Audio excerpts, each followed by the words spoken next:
Hey there, Boots Owen here. This is an Immersun solar diverter, and at the moment it's diverting and it's doing 2.5 kilowatts, and I've taken the cover off it. I've got it here temporarily just to test it, and it's bloody hot. Now I know it's a live unit. I could put my hand on that. It's 50 degrees, I'd say. We'll check it now with a thermal camera.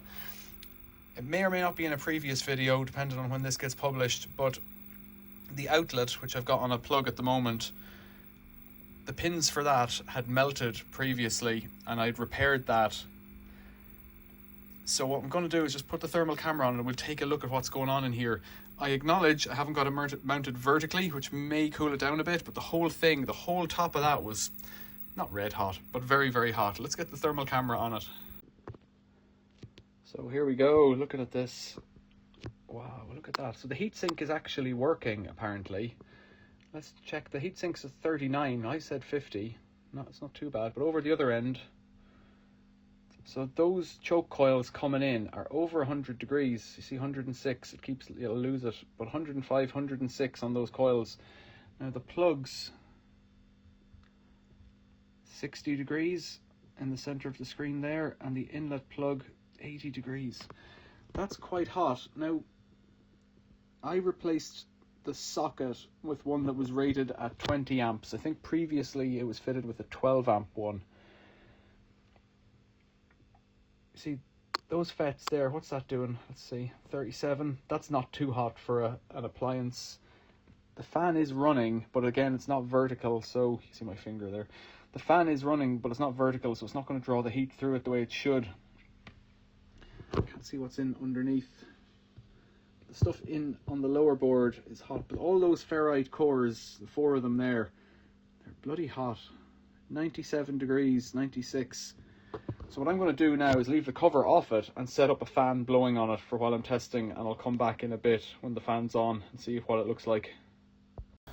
So I've got an electric fan. It's a fan heater, but the heater's turned off, so it's just blowing cold air down onto the unit, and it's been on for less than 30 seconds, I'd say. So let's go back to the thermal camera and see if it's making any difference.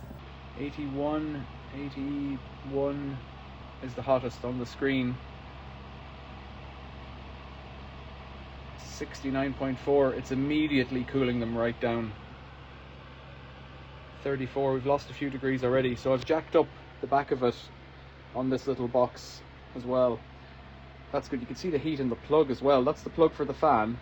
That's the plug drawing 2.6 kilowatts or something like that. So that's, you know, it is warm to the touch. Maybe as warm as my hand. What's it doing? Let's see. 29, 31,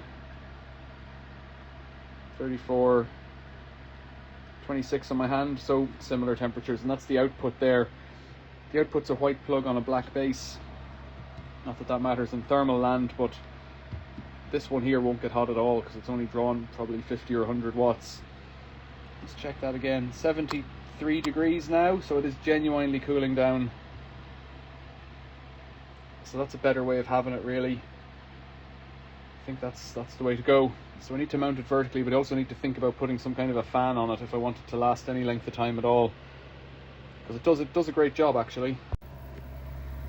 So it does a great job. It's been diverting quite simply. It's not on right now. The tank's hot already. That's why it's done 5.2 kilowatt hours today, and that has filled up a relatively large hot tank. Is it 300 litre tank or 250 litre tank? What does it say?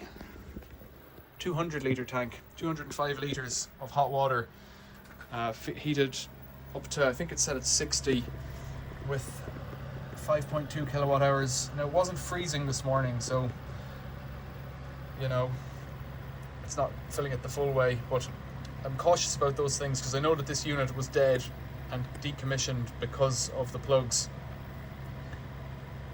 so I'm hoping it'll do alright. Now it's been on for what, 5 minutes. Let's go back to the thermal camera and see again what those 4 coils, they're ferrite cores on coils, see what they're doing. Back in here now, it's the inner core. The outer ones have gone down to 47, 56, and the hottest one is the one inside that's more protected. You see that one in there. It's more protected or more shielded. that's genuinely cooling it down. So I need to think of some kind of a piece of ductwork to blow air through the whole bottom of it or something, maybe.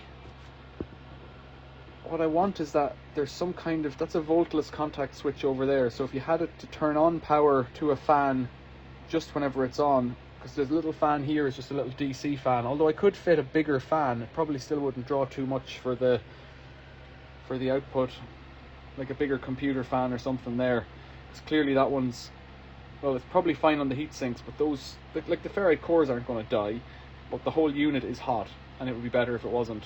Coming down to 55.8 now, you can see there the highest bit on the screen. 56 odd. So it looks like a success. So to wrap it up, I realise that all I've done is pointed a fan at a diverter and left it in an unsafe condition here under test. It just proves the point though, they went from 100 down to 50. So something needs to be done with this. It's definitely overheated in the past. The board has scorch marks. I repaired that, but it's going to happen again, especially if it's diverting up at the high range. It doesn't get this hot when you just have a little bit of surplus and it's doing a kilowatt maybe, up on 3 kilowatts as it was there. Luckily I just saw it at the end before the tank got to full temperature, or full capacity maybe. It was diverting the 2.6 kilowatts or something that the tank was drawing. It just serves to show kind of stuff you're dealing with, the kind of temperatures you're dealing with and all that, and why these things would die. Any questions or comments, leave them below. Thanks for watching. See you later.